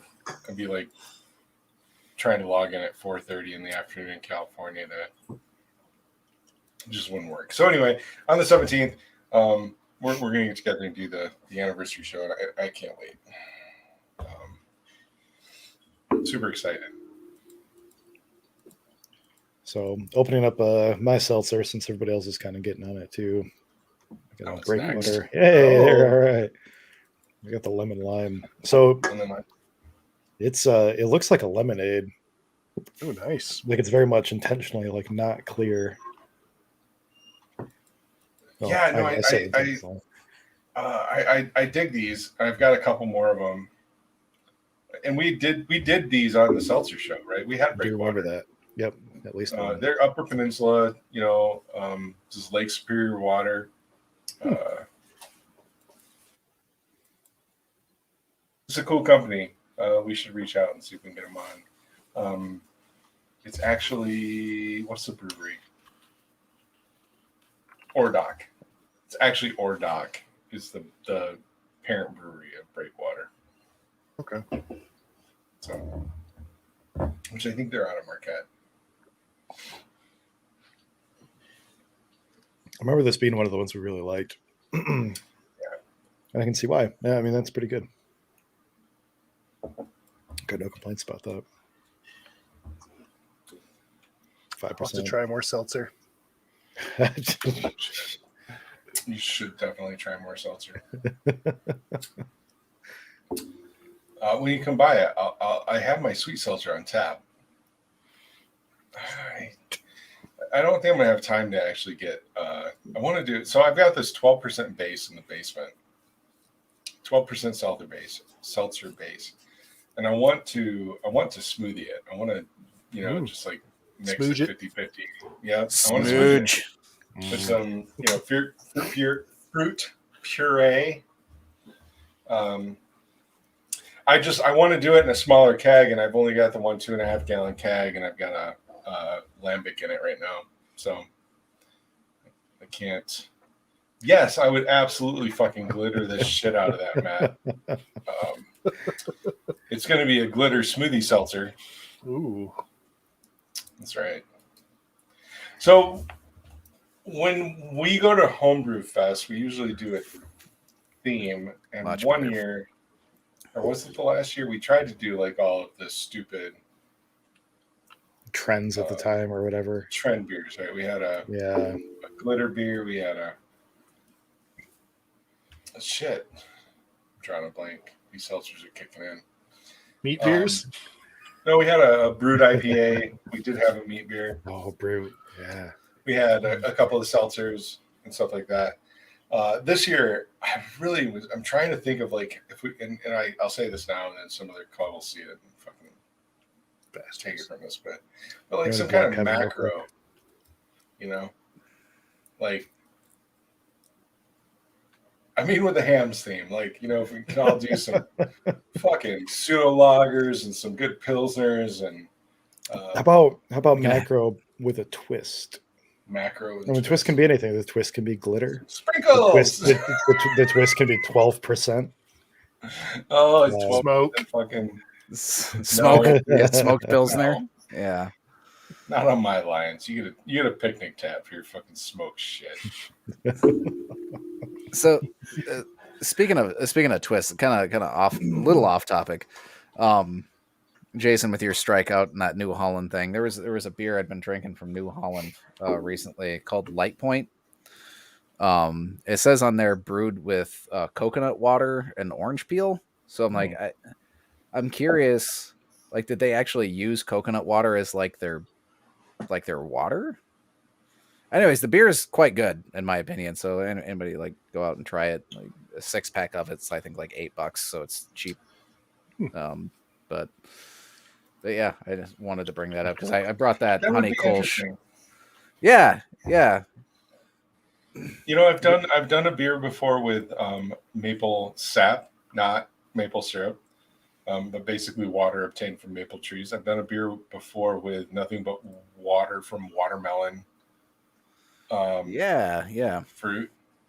I think it would be really cool to do a beer with nothing but coconut water. Yeah, it's delicious in my opinion. Super lightweight, very very flavorful. Sounds if you see it, expensive. that's what I was thinking. Like it does sound expensive, but I want to say it was like eight maybe $10 for a 6-pack. Like it's not Well, expensive. even to make, like, how much is coconut water to buy? Yeah, I would assume it's not all coconut water, but that's an assumption. Maybe you can just like, that was toast coconut, like toast a crap ton of coconut and like soak it in some warm water. Yeah. I don't know. But then you're just adding toasted coconut. I mean, I don't know. Yeah. I almost envision like buying like fucking 6 cases of Zico or something. Right. But I guess the trick was that it was only like 3.2%. So super low ABV. Well, I would say I'm normally a big fan of New Holland, and if we ever get the chance to have them on the air, please don't hold it against me. Not that you watch our shows to see that I actually poured your spritz back in the can. But maybe we should post it on their Facebook page, and they'll give us something. No, I'm not in the confrontation. Oh, it says I was just pulling up that beer. It says it's featuring coconut water, and it has natural ingredients, including local Lake Michigan water. So, anyways, interesting. I feel like that's a bit of a cop out too. I mean, because Yep. It's weird. It's I like the name Light Point Functional White Ale. Yeah. That's what it was. Yeah, I remember saying that because that's what made us buy it the first time. Like, I don't know what the fuck a functional white ale is, but like, it keeps curious. you functional. Like, by not getting you fucked up. Yeah. It's below session as functional. Like you got session that's under 5 to about 3.5. There we go. You know what? New style, functional ale. Boom. Drink it all day while you're working. We have a theme now. Matt McQuillan already brews like an anti-functional IPA. The anti-functional weed beer. And again, I may have a random bottle of that in the fridge downstairs too. I think I drank it all, but again, it's unlabeled and I don't know. I tell you, to have that. When we get together and we do mystery beer, anything with a green cap is not getting pulled. Matt, do you remember like what you bottled your MJ IPA with? Like, do you remember the color of the cap? We'll have to That should be silver. Like, don't tell him, Matt. Yeah. Don't tell him. Tell him the opposite. Oh, hold on. So we talked about it earlier. I swapped that Honeycolsh for the local Oberon, as you can see, behind me. But yep, that Honeycolsh was not very good. I've had like 2 or 3 6-packs of that Rogue Honeycolsh. Generally very good. I don't know what the fuck was going on with that one. It was warm and it was flat. When did you say the canning date was? It was like November or something, wasn't it? Yeah, it was something like it. So maybe it was a little old, but it shouldn't be that old. Like November, December. One thing that I think I want to brew in the next, I might actually brew this weekend. You what? The shit's running through me tonight. I'm just saying. Not gonna lie. Those seltzers, man. There's nothing for your liver to filter. Green or orange caps are out. No green or orange caps. Too bad. I think I actually have I think one of the bottles in my fridge that I think might be it is a green cap. I know. Drew used to use green caps too. So it might be something from Drew. I don't really know. Dude, I know I have a McQuillan wheat beer in the fucking fridge. I know I do. Because he's giving me 2 and I haven't drank them both. Like I know. That's gonna be my goal. I'm gonna go rooting through your fridge. Just being like, this is what we're trying. We're gonna do it. I was looking for at Megabev singles of Pilsner or Kel because I thought that would have been delicious. I want to brew a Czech Pils. Yeah. And I didn't see any. I didn't like search super hard, but No, they mostly, at least when I asked them before, I've seen to the contrary, but they supposedly they're imports they don't do singles of, supposedly, because they don't get enough of them to really do it with supposedly. But I've seen some in there. I was gonna say Megabev West Main, I think does. Like I just last week I bought a mix 6 of imports. So I know if you go in the back corner of the cooler cases. Okay. okay. Maybe that's where I should have went. I was looking for a Polliner Heffy or something like that. There are some like random ones in the back corner in the Portage one too. It just like I think some of the stuff comes in single cans and they have some of that. But like I think it was during Oktoberfest time, I was trying to get like one of every one they had, and they're like, "Yeah, the ones that come in 6-packs only, we don't split them." Is basically what they said. Yeah. I would actually, Jordan. I'm pretty sure I did a Polliner Hefe on the last show that I got a single from. Okay. You know, yeah. I'm thinking that because I love the Polliner Hefe, and that's really what I was looking for when I got this other Hefe, and there was surprisingly little like canned or bottled domestic Hefes or imports at the Megabev I went to. So I was like, it was the one that I saw, and I was like, I want it. I haven't had a Hefe in a while, so I even went through the cooler. Like I just didn't like. Is the style going away or something? Like I didn't see. Maybe it's too early. I don't know. Maybe. Yeah. I mean, I typically, I guess I think a Hefe is more of a fall beer. I don't know. Yeah. I don't know. To me, I like I like that it's light. I like the banana. Those rather than the clove.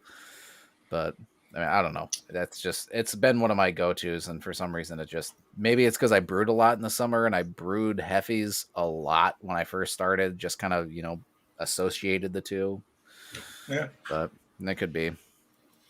Speaking of banana, man, you got to check out the Bomberana hot sauce.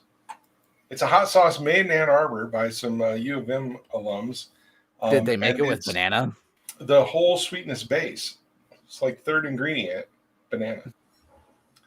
That sounds amazing, actually. Water, vinegar, banana, and then all of the garlic, onion, whatever. Oh my god! I would try it. It doesn't sound good to me, but I think that sounds great. It doesn't have actually much banana flavor. They were using it as like the base of the sweetener. I got a couple of bottles. I got the regular and their hot version, both of them. Even the hot's not hot. I'm really excited to hopefully this summer we can have a Kalamazoo hot sauce enthusiast meet up and try it. But if you're going to come over for the anniversary show in a couple of weeks, I'll make sure to. Oh yeah, try it. I thought of you the other day when I was at the grocery store because I saw that Meijer now carries truff. Oh, do they really? Yeah, they have whatever the red bottle is. And I hope they charge like $40 a goddamn bottle.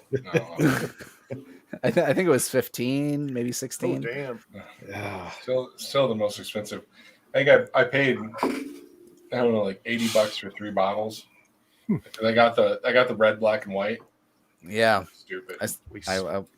I almost bought one. I almost bought it while I was there, but I'm pretty sure I would have gotten chastised for spending that much on hot sauce when I still have probably like 12 bottles or so left over from stuff that I made last year.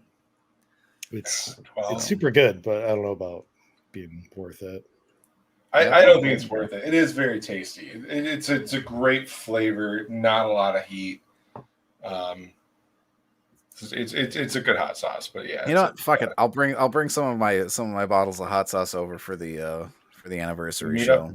I might have 40 or 50 bottles that you can try. So. 40 or 50. All right. Perfect. Good. Yeah, Good. Absolutely. Oh, I got one more. Does that say bread water? Bread. All I saw is BRE and then it's the breakwater. It's the breakwater. Yeah. Breakwater. Breakwater white peach. This is a clean 6-pack for me. There it is. I have an Oberon and something else. You'll have to take a look. Yeah. I can probably crack that last one. Blake, Oh, yes, Blake's. yes. Yeah, Blue lemonade. Blake's. Yeah. Get some more blueberry lemony flavors here. Shout out to Andrew Blake, who is again one of our cooler. Not that all of our guests aren't cool, but he was I learned He's a- so much about cool apples. guest. Yeah, we learned a lot on that Like, show. holy shit. Most of our guests are cool, except, maybe KGB.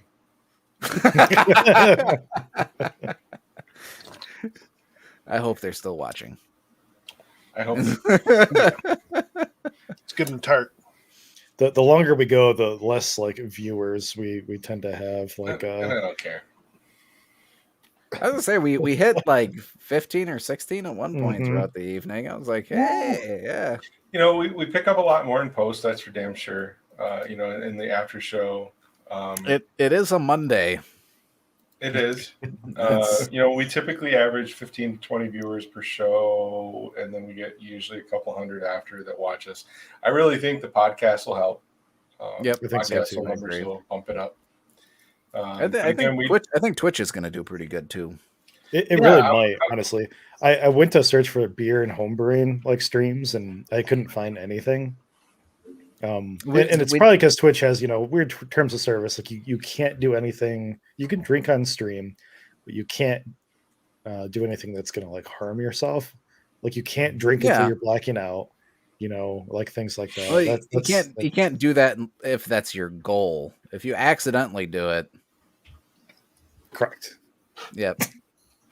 No, that's legit. I remember when I was doing Twitch streaming, I was like legitimately concerned about drinking on camera, and so I reached out to a few people, and they're just like, just don't make it your goal, and you're fine. And that's all right. At least that's what I was told. Sure. Well, we'll find out. I think it'd be good. Let's do another Seltzer episode. I am actually. I'm going to set us up on Twitch, and I'm excited for it. But I think podcast still will help. But ultimately, we do this show to, hang out with our friends and Right. Get to hang out with cool Michigan breweries, which hopefully post anniversary show. I'm getting some emails sent out to some other breweries.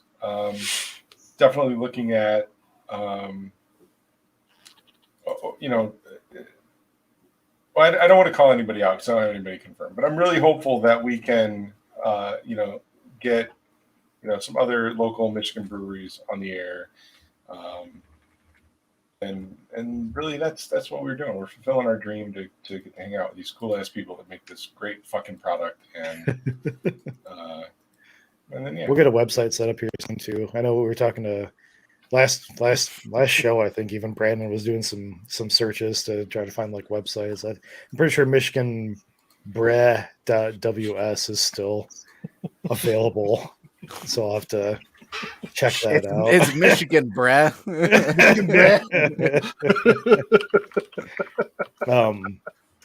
God damn it. We've said this before and we mean it. We're not out to get money from anybody, and we're never going to make a profit on the show purposefully. Matt says I want to buy a shirt from you guys. We will probably maybe try to find a way to like have merch available somehow, possibly at like the absolute most. Like, No, I think that's a great idea. I don't know. We'll figure out a way. The problem is like the t-shirt producer the guy that we use to make our t-shirts, I don't think does like it wouldn't do well to do like spot work. So we need to try to get this like uploaded into like Cafe Press or right. something stupid. Yeah. Shit like Yep. So we'll try to find like a cheap way to do that or something. Yep, Michigan Bre was Michigan Bre.ws. Shh, don't tell everybody again. Someone might snatch it up and hold it hostage. Oh no, it already is.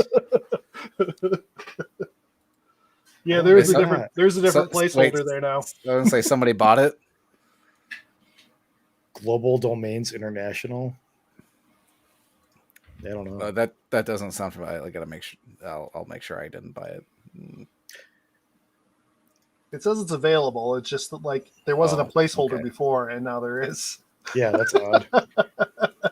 So what happens is, like, right, somebody searches for the domain, and as soon as, like, somebody sees that there's interest in the domain, somebody, like, purposefully looked for it, somebody snatches it up and tries to, make a profit off of it or something. I don't really know. That's my, like, a headcanon for making profit in the domain industry. Probably. BS, but yeah, I'm excited for podcasts. I'm excited for. I'm excited to potentially do this in person more. Yes. Yeah. Or at I mean, breweries. It's odd that this started because we couldn't get together in person, Mm-hmm. and we missed talking about beer. And online, homebrew club meetings were they're hard, right? Like when we have 4 people on, even with 4 of us, there's still like interrupting here and there. And when you have like 16 people on, I mean, you can't have conversations. You have one person talking and 15 people listening, and then 3 people trying to interrupt. Not intentionally or anything. Well, yeah, you think about it, even at the homebrew meetings, like you end up getting little pods of like 3 to 4 people who are sitting around talking about a few beers that they're sharing, and that's kind of how the meetings go, and then people kind of intermix and mingle. And and it's not because like pods. Yeah, it's not because people are cliquey. It's just because there's only so many people that can be in a group, like without interrupting each other in person. Yeah. It's like, okay, well, I tried everybody's beer. I wanted to go try so-and-so's weird beer, so let's go try that. And that's my favorite thing about homebrew club, man, is the homebrew club meeting is to, for a while there, people would kind of like, hey, come try this beer. And I'd get to tell them what I thought, and I always do my best to give the most open, feedback that I can. And we don't get to do that virtually. It's like hard to like drop Pokemon. beer off to people. You got to catch them all. Yep. Right. Yeah, pretty so much. I miss that part. I miss sitting back there and having Brandon come bring me a beer, and I can spit it out and go, this bullshit. Don't ever feed me this piss again. Yeah. Fucking sell your shit and get out of brewing. Yeah. Agreed. It's fun. So, jumping back, aside from Brandon's shitty beer, which I really am excited to try the Spit and Clone, I'm telling you, super fucking excited to try it. Brandon made a Spit and Clone. Spit is my favorite Bell's beer. Bell's didn't brew it this year. Fuck you, Bell's. Thanks for being on our show. Yeah. So Brandon Bell's came through for me, and he's gonna get it.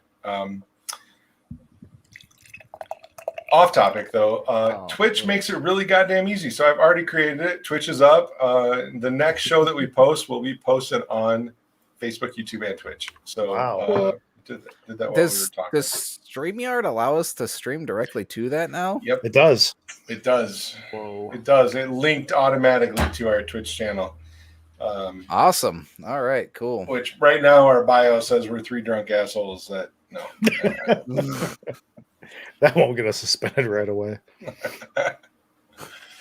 So no, I'm excited about Twitch. So we're expanding. 1 year in, we're going to be on Twitch for our 1 year anniversary. We're going to be in podcast form soon. We'll have a website soon. We'll see what we can do about getting T-shirts out. Perrin Power. IPL. Hard restart. Nice. Love that can. It's good design. It's even a little sparkly. Yeah, you can't really see it on the cam that well, but I gotta grab one more. It's part of the side hustle series, whatever that means. Saffron and Nelson hops, which I freaking love. That I don't know if you had a good combo. Pivo Pills from Firestone Walker. I've only had one can ever, but that uses Saffron hops. So yeah, I saw it and I was like, yeah, lager, but like hopped and maybe a little more dry. Yeah. And anything that resembles like Pivo might be good. Good combo. Was it at Megabev? Yeah. Okay. Well, let me know how it is because I like that the sound of that hop combo. Yeah, no, it sounds really cool. Yep, I'm buy going to go that beer. back to the. Okay. I'm probably not going to start an OnlyFans page, and we really don't want your bits. And we're not in this for a profit, and we're not going to make money off T-shirts if we sell them. But you can use T-shirts. You can resell them then on OnlyFans.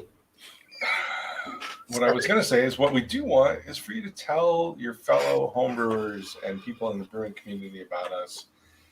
And we really want you to go out there and meet cool brewers and then give us their contact information so that we can get them on the fucking show. So that's what we want.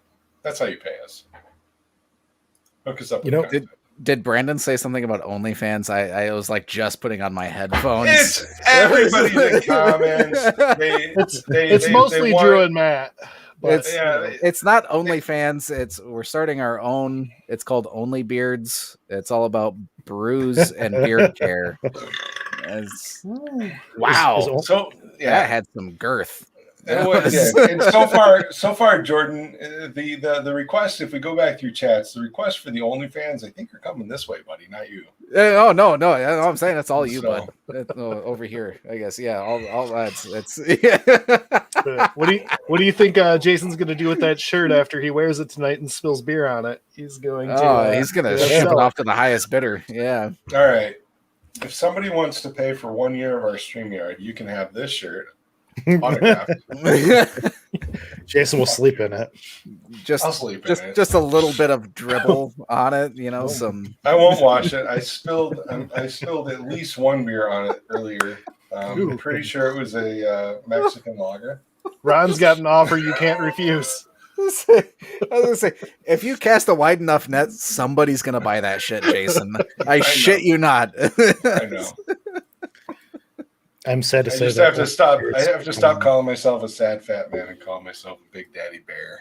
There you go. Marketing. So onlybeards.com is unavailable. God damn it. But as a suggestion, kidsonlybeards.com is available. No. We're gonna get put on a list, man. No. Girlsonlybeards.net. Can we? Is there an only .beards? You could do. Oh no, that's probably taking onlycans.com. There we go. Right. Somebody's got to own that.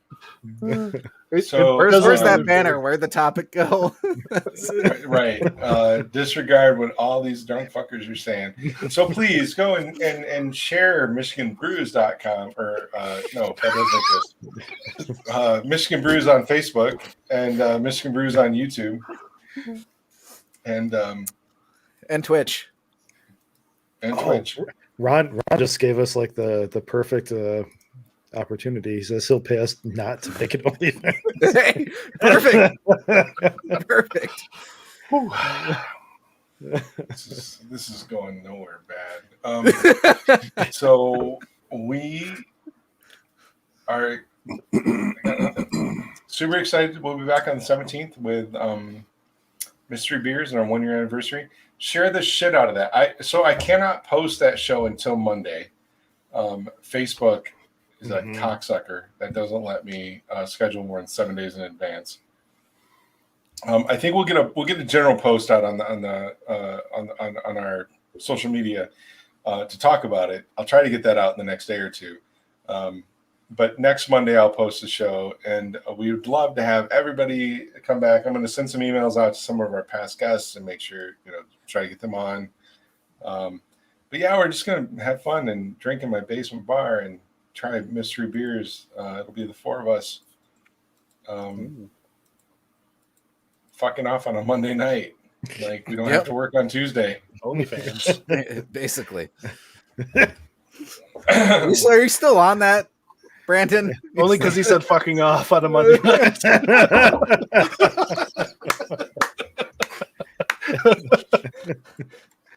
I couldn't resist. Yep. Jesus Christ. So Drew, here's the thing. We can't, using StreamYard, because most of them use like OBS or something. Like I could stream through this little corner, here, and like have little animations in my corner, but I don't know how we would have to stop using StreamYard basically in order to make that happen, probably. But then it would be really hard to stream to Facebook and YouTube at the same time too. I can give you the password. You can have the fun for all of us. Well, Jordan's he has more actually maybe experience. I was just gonna say there was a few streamers that I was in contact with that had multiple people. They were group streamers that I followed. I knew them pretty well. I can reach out and figure out exactly what they were using because they would all kind of do their emotes on their own. I'm not sure exactly how they did that, or if everything was automated. It seemed like everybody had their own emotes, but I can reach out and ask them what they were using. We'll try to figure it out. I don't know if we'll have it for the next show because I don't know shit about this stuff. I just created this Twitch account, and so far the only thing that I can figure out how to do is report myself for inappropriate behavior. And I haven't even done anything yet. The in-person shows, we could do it easily. Oh yeah. Oh, because we'll all be together. Yeah. If people, no, I'm just gonna say this because if people did like hit that subscribe button on Twitch, you could actually have them pick who chugs a beer, and it'll throw up the emote on the screen. Yeah. Like we need their help. I'm just saying, like, it's interaction. It's like the Drew Jacobs show all over, except. Let's see. I'll reach out to Drew and see if he wants to sell shots for our next show. There we go. Just do like the guys on is it Drink Kazoo? Show proof that you donated to whatever organization. And then you'll chug a beer. That's there's another couple YouTubers that I followed or that I watch do the same thing. Like they don't monetize their videos, they don't want any money, which has never been our desire here. But they do things. If you can send in proof that you've donated to somebody, for us it would be like I guess the Kalamazoo Food Pantry or something local. Then Well, yeah, I'd be happy to start doing shout outs for that kind of shit. And absolutely. To our whole whopping 12 fucking live viewers, I don't care. But yeah, we're not in this. We're in this to drink beer on Monday nights together with our friends in a shitty COVID scenario, and we're gonna continue it on through COVID because we're having fun. So until this isn't fun anymore. Which drinking's always fun. So I'm giving it until episode 53. So 43 used to be like my lucky number, and I'm super pleased that 43 is going to land on our 1 year anniversary. Oh, yeah, that's crazy. There we are. Back so like the job that the job that kind of started my career, or got me to where I am right now. We were all assigned agent numbers, right? Mm-hmm. And my agent number was 43. Agent 43. So, yeah. You're not 007, you're 43. No, it's 43. Wait, how old are you?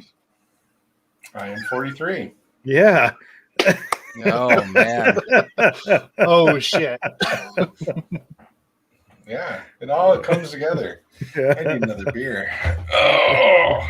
I feel like this is going to be like a number 23 type instance. Jason's going to go nuts on us or something when we go have her. Oh, I'm just going to delete all the fucking accounts. So Jason has access to the more or less communal email address that most of Michigan Brew stuff uses. So Which I had to look up and try to remember because I never fucking use it. Brian's like, "Hey, you've got the email address. Go set up the Twitch." And I'm like, "Oh, I do." Yeah, and there's like no emails in it. So here's the thing too. We if we want to, because we kind of are, we can create an actual legitimate business called Michigan Brews, and And if we can justify our non-for-profit status, which we kind of are, we're just an entertainment channel, maybe, or something like that. Well, it depends on how we spend our money. Google grants like Gmail accounts, like with like custom domains for nonprofits for free. Oh, nice. So like we could have like Brian, Jordan, Jason at michiganbre.ws or something like that for free if we could be a nonprofit. But there's like upfront costs, right? It's like $250 to apply for like nonprofit status and stuff like that. So, but for the rabbit rescue, I mean, it's $6 a month per user per email address to do that for like Google. So it would pay for itself in a year. Is it more to do like to apply for nonprofit than it is for like an actual? It's an additional cost. Oh, so then yeah, I guess federal nonprofit, I think is. Oh, okay. Yeah. I think it's that much. Because I actually looked because I was thinking about doing it for Keepers of Craft because we would technically qualify. We're just like a club. We're not for profit. Right. We're not for profit. We don't. Right. Yeah. I mean, But it all depends on how you. It all depends on how you spend your money, though. Right. It's not necessarily what you bring in; it's how you spend it. It depends on what you put on the paperwork. Good point. I really don't know. You and Shayna probably know more than I do for sure, because you guys are the ones that have gone through all like business shit like that. My cat Alice is about to go ham on her Aldi scratch house. I was going to say, I see her. She's climbing in there. Usually goes a little crazy and then she takes a nap. That kind of listens to Byron. No, I don't know shit actually. Well, technically, I'm the treasurer for Kalamazoo Rabbit Rescue, and I don't fucking. Yeah, Jason, well, aren't you using like something like LastPass or Bitwarden for your passwords? Anyways, you ought to be. Yeah. I use Chrome. No, I'm using Chrome. Yeah, I'm using Chrome for this one. Okay. So on the Michigan Brew stuff, no, I have not. I've not put it into my LastPass account. Well, I no longer use LastPass since they changed their free account stuff, and I use Bitwarden now. If you haven't checked that out, I like it better than LastPass. Bitwarden. Yeah, a bit. I'm a fan of it, and you can also share stuff between it as well.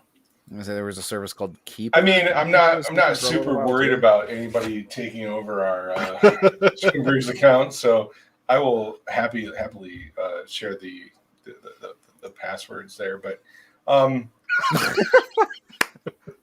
I would say, I'd almost be willing to, like I'll put up like 10 or 20, and I know there's only 6 of you watching right now, but I'll put up like 10 or 20 shirts. I'll do another order in the near future, and I would do 10 or 20 shirts.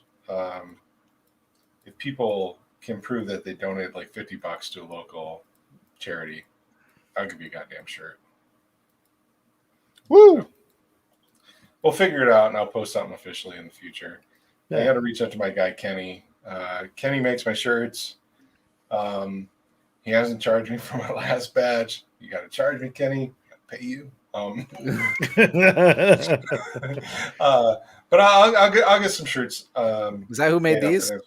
He makes some hoodies too. Oh man, yeah. I'll take another. If we have a deeper V, I will find you the V that goes. It'll be like 2 fucking Michigan Brews logos. Can we have one that's just like an arrow, like it goes down and like out? And we still got to keep Isle Royale though. Like that's got to be there on both. Can't leave that out.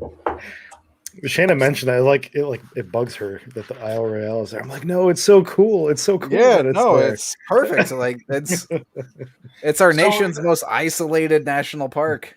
The guy that made this logo it does look like a speck. Like right, it does. It does look like a speck, but it is a legitimate fucking national park. Yep. And the guy that made this is in fucking Bangladesh or some bullshit, you know. Which, if you're watching, Farouk, I love you, man. Yeah.